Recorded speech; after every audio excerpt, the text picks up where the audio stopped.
The guider आपका channel. पहली बार यहाँ पे मैं मैथ का वीडियो अपलोड करने जा रहा हूँ। ये वीडियो बहुत ही ज़्यादा बेसिक होगा और ये क्लास 3rd से लेकर आपको 10th तक में यूजफुल पहला चैप्टर जो हमेशा नंबर सिस्टम होता है उसके बारे में पूरी डिटेल यहाँ पर होंगी। आप 3rd क्लास में पढ़ रहे हो तब भी देख सकते हो, 4th 5th up to 10th तक देख सकते हो। साथ ही ये कॉम्पिटेटिव एग्जाम के लिए भी बहुत ज़्यादा इंपॉर्टेंट है, तो आप लोग यहाँ पर देख सकते हैं। सबसे पहले हमारा चैप्टर होगा नंबर्स यानी कि संख्याएं। संख्याओं का हम विभाजन देख लें कि कितनी प्रकार की संख्याएं होती हैं एक्चुअल में, ठीक है। नंबर्स, तो नंबर्स जो होते हैं, संख्याएं हमारी कितने प्रकार की होती हैं वो अब हम देखेंगे। पहला प्रकार जो संख्याओं का होता है उसको कहते हैं नेचुरल नंबर, और ये बेसिक तौर पे 3rd क्लास से मिल जाता है आपको। नेचुरल नंबर्स, ये कैसे नंबर्स होते हैं वो भी हम देखेंगे। नेचुरल नंबर्स हिंदी में कहते हैं प्राकृतिक संख्याएं। प्राकृतिक संख्याएं। दूसरे टाइप का जो नंबर होता है वो होता है होल नंबर्स।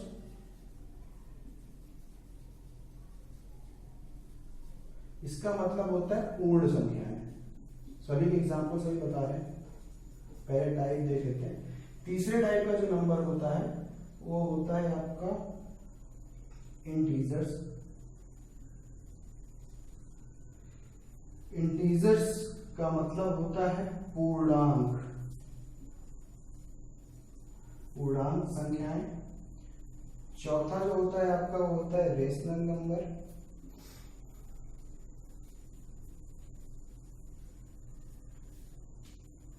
जिसका हिंदी मतलब होता है परिमेय संख्याएं। ये क्लास 9 में बहुत ज्यादा इंपॉर्टेंट है। और पांचवा होता है आपका इरेशनल नंबर।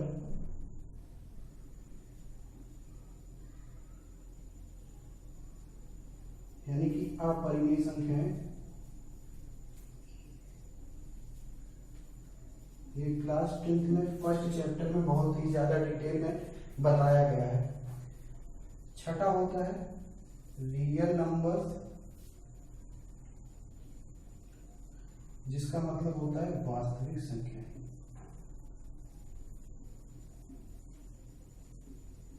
अब हम इन सभी संख्याओं में अंतर देखेंगे, क्या अंतर है और ये संख्याएं कैसे बनी। तो सबसे पहले नेचुरल नंबर की बात करें तो ये वो शुरुआती नंबर्स थे जब जीरो का खोज नहीं हुआ था। लोग काउंटिंग करते थे, गिनती करते थे, 1 2 3 4 5 6 7 8 9 तक जाते, बस इतना गिन पाते थे, जीरो का पता नहीं था। तो इन्हीं को कहा गया कि गिनती के अंक या गिनती करने वाली संख्या या काउंटिंग नंबर। Counting number. और इसका एग्जाम्पल होगा, अभी आपको बता दिया, 1 2 3 4 5 6 7 8 और 9 यहां तक पता था। उसके बाद जीरो की खोज हो जाने के बाद एक संख्या और जुड़ गई। जीरो अपने आप में एक संख्या, एक अंक है, और ये संख्या जुड़ने के बाद संख्याओं को नया वर्ग, नया समूह जाना गया। पूर्ण संख्याएं जीरो मिलने के बाद तो हम ये जाने कि एक तो जीरो मिल गया, बाकी हमारे 1 से लेकर 9 तक थे। 1 2 3 4 5 6 7 8 9, यानी first of all natural number थी हमारे पास, उसके बाद जीरो इंक्लूड हो गया। तो जो डिफिनेशन बनी इसकी वो बनती है all the natural numbers including zero is known as whole number. सभी प्राकृतिक संख्याएं जीरो को शामिल करने के बाद क्या कहती हैं, क्या बन जाती है, पूर्ण संख्याएं बन जाती है। तो आपका ये एग्जाम्पल हो जाएगा और इस तरह से आप ये समझ लीजिए। अब संख्याएं जब इतनी मिल गई तो हम यहीं पर पहली बार 10 पढ़े होंगे, 10 जाने होंगे, 20 जाने होंगे, जीरो के साथ जितने अंक बने होंगे। यानी हम अभी पॉजिटिव में सारे नंबर्स को हम जान चुके हैं, 1 2 3 4 से लेकर पूरा जीरो की हेल्प से बनने वाले असंख्य संख्याओं तक हम जान चुके हैं। फिर कुछ टाइम बाद क्या होता है कि जीरो वगैरह जानने के बाद, 1 2 जानने के बाद फिर निगेटिव फॉर्म का भी पता चला कि संख्याएं निगेटिव भी होती है। तो होता ये है कि अब संख्याओं के निगेटिव फॉर्म मिल गए थे, यानी 0 1 2 3 4 अप टू इन्फिनेटिव नंबर हम पहले से जानते थे, अभी उनकी निगेटिव वैल्यू आ गई। तो जो डिफिनेशन बन जाती है वो बनती है all whole numbers including real negative form is known as integers. तो पूर्णांक क्या होता है, सभी पूर्ण संख्याओं का समूह है, बस उनके नेगेटिव फॉर्म यानी ऋणात्मक मान भी ऐड हो जाते हैं। तो हम 0 1 2 3 4 5 6 एंड सो ऑन, ये सारा चीज हम लोग जानते थे। 0 की खोज होने के बाद उसके बाद क्या होगा, नया खोज ये हुआ कि हमने -1 भी जाना, -2 भी जाना, -3 भी जाना, ऐसे बैकवर्ड डायरेक्शन में बहुत कुछ हमने जाना। ठीक है, तो ये हो गया पूर्णांक। इतने संख्याओं को हम पूर्णांक की कैटेगरी तक रखे। उसके बाद होता क्या है कि कुछ संख्याएं जैसे बंटवारा करते हैं हम लोग 1/2 1/3, ये पहली बार हमारे कॉन्सेप्ट में कब आया, जब रेशनल नंबर यानी कि परिमेय संख्या के बारे में हमें मैथमेटिशियंस ने अवेयर करवाया, यानी कि हम जान सकते हैं कि 1/2 1/3, इसको हम लोग आज समझते हैं दैनिक जीवन में। तो सबसे बड़ा रोल यहाँ पे आया कि परिमेय संख्याएं क्या होती हैं, 1/2 1/3 2/5 ऐसे। तो इनकी डिफिनेशन क्या बनी, तो ये 1/2 है क्या, 1/2 है क्या, वो एक यही दो इंटीजर्स का रोल है, एक 1 है और एक 2 है। -1/2 क्या है, एक माइनस वाला इंटीजर है, एक दूसरा इंटीजर प्लस का 2 है, यानी कुल मिला के यही पूर्णांकों की सहायता से पूरा परिमेय संख्या बना। तो डिफिनेशन बन जाती है कि the numbers in form of P/Q where Q is equals to not 0 is known as rational number, यानी कि वे संख्याएं जो भिन्न के रूप में होती हैं P और Q, ये अंश और हर हैं, जहां पे हर Q कभी 0 ना हो। तो क्या बन जाता है आपका P/Q के फॉर्म में नंबर होंगे और Q कभी आपका 0 नहीं होगा। एग्जाम्पल आपके कुछ यूं बनेंगे 1/2 3/5 -4/2 -3/4, कुछ भी ले लो, इन्हीं में से ले लो, चाहे जो एक को P की जगह पे लो यानी अंश पे, एक को Q की जगह यानी हर पे, एक न्यूमरेटर पे तो एक डिनोमिनेटर पे। इतना क्लियर हो गया। फिर आता है हमारे अस्तित्व में अपरिमेय संख्याएं। अपरिमेय संख्याएं क्या होती हैं, देखो परिमेय संख्याएं हम जान गए 1/2 1/3 ये सारी चीजें होती हैं। जरा आप लोग ये भी जानते हो 1/2 को हम लोग सॉल्व करते हैं तो 0.5 मिलता है, इतना तो सबको पता होगा, दशमलव में कन्वर्ट कर सकते हैं। लेकिन ये बताओ क्या 0.5 के बाद आगे कुछ जाएगा, नहीं जाएगा, केवल इतनी वैल्यू होती है। लेकिन अगर 1/3 तो ये क्या है आपका इंटीजर, ये भी इंटीजर, दो इंटीजर का P/Q का फॉर्म में होना यानी रेशनल नंबर है।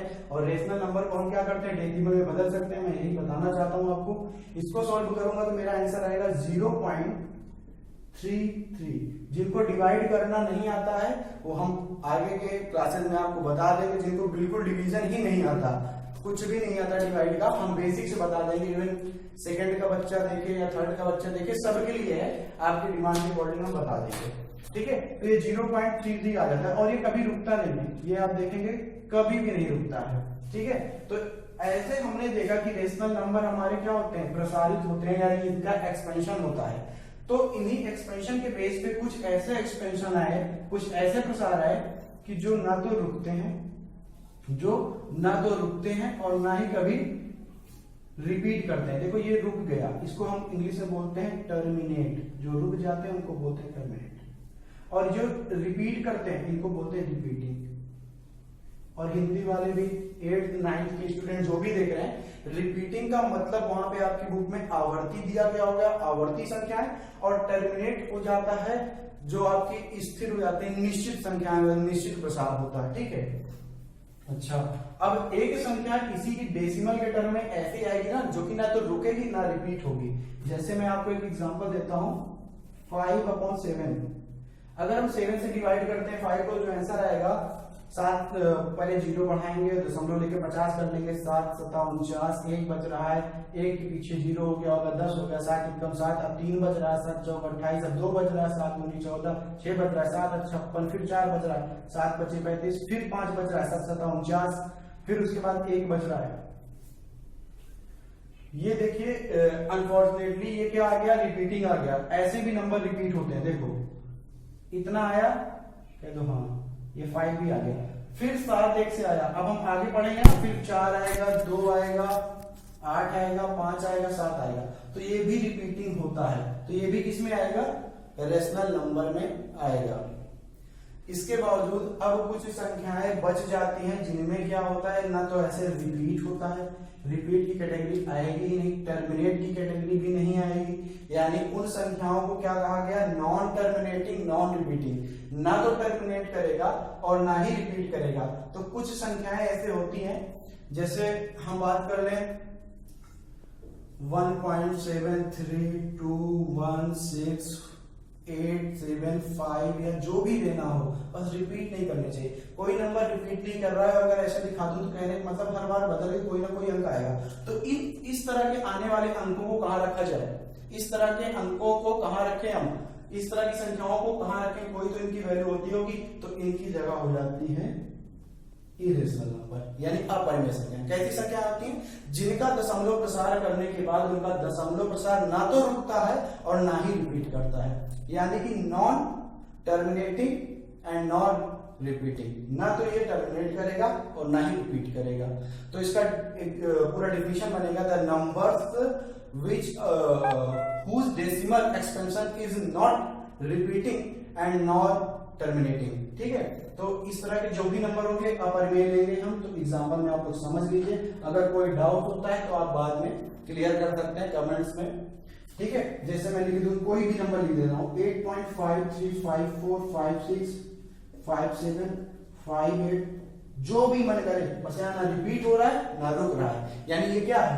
अपरिमेय संख्या है। ठीक है, इतनी संख्याओं के बारे में जानने के बाद अब आप अपने माइंड में अगर सोचें कोई संख्या बच रही तो कोई संख्या नहीं बच रही, और इन सभी समूहों से बनता है वास्तविक संख्या, यानी इन सभी समूहों का पूरा जो कलेक्शन है वास्तविक संख्या। तो वास्तविक संख्याएं क्या होती हैं? वास्तविक संख्याएं आपकी हमेशा आप ऐसे बता सकते हो कि natural number plus whole number plus integers plus rational plus irrational, यानी सभी का जो समूह होता है उसी को क्या कहा गया? रियल नंबर, यानी कि वास्तविक संख्या। तो मेरे ख्याल से आप लोगों को ये वीडियो अच्छा लगा होगा, केवल नंबर्स पे डिपेंड था। अभी हम प्रॉपर इन नंबर्स के बारे में आगे पढ़ेंगे, धीरे धीरे जारी रखेंगे अपने वीडियो को। सबसे पहले हम कवर करेंगे नेचुरल नंबर। नेचुरल नंबर में क्या आता है? थर्ड, फोर्थ और सेकंड से स्टार्ट हो जाता है। उसमें ये पूछा जाता है कि संख्या रेखा पर यानी नंबर लाइन पर नंबर्स को रिप्रेजेंट करना, और साथ ही साथ होल नंबर्स को भी रिप्रेजेंट करना और इंटीजर्स को रिप्रेजेंट करना, सभी चीजें नंबर लाइन पे आएंगी। अच्छा, नंबर लाइन पे हम रिप्रेजेंट कर देंगे, उसके बाद क्या पूछ सकता है? उसके बाद हमारे थर्ड फोर्थ लेवल पे यही पूछता है कि दो संख्याओं के बीच में कितने नंबर्स होंगे। तो इन सब के लिए नेक्स्ट वीडियो आपके लिए काफी यूजफुल होगा। अगर आप थर्ड में है, सेकंड में है, या किसी भी कॉम्पिटिटिव एग्जाम की तैयारी कर रहे हैं जो बेसिक लेवल की मैथ्स जिनमें आती है, तो आप इस वीडियो को जरूर देखें।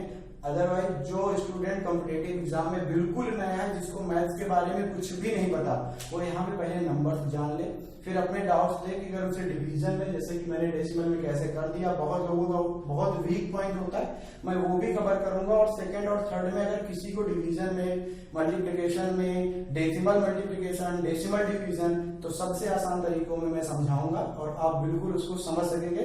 तो नो डाउट आप ज्यादा से ज्यादा शेयर करिए, और अगर आपकी कोई भी डाउट है बेसिक मैथ से तो हम बिल्कुल क्लियर कराएंगे, कोशिश अपनी यही रहेगी। जय हिंद, धन्यवाद।